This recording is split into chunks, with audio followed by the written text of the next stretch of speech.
Bizneset në komunën e Prishtinës do të tarifohen për grumbullim të bërllokut nga kompania ragjinale pastrimi, varësisht nga madhësia apo zona ku operojnë.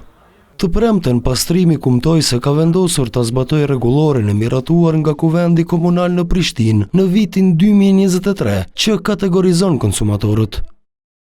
Çmimorja reflekton kategorizimin e konsumatorëve nga amvistrit rezidente e jo rezidente tek bizneset e ndryshme sipas madhësisë dhe llojet e kontratave, në mënyrë që shërbimi të ofrohet në mënyrë të barabartë, transparent dhe efikas për të gjithë.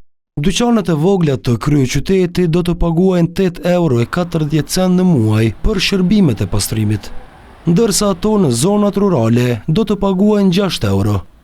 Bizneset e mëdha dhe të mesme që kanë kosto të ulët të shërbimi do të paguajnë 15 euro në muaj nëse operojnë në zonë urbane, ndërkaq vetëm 8,4 euro nëse lokalizohen në zonë rurale.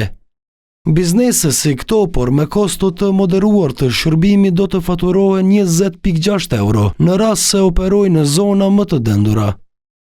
Edhe këtu bizneset që operojnë jashtë terreneve urbane do të paguajnë më lirë, 13,7 euro.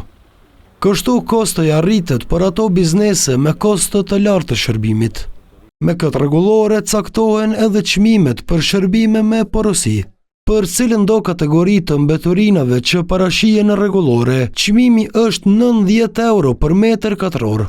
Për konsumatorët të anvisërisë, çmimi mbetet i njëjti, 6,20 euro në baza mujore.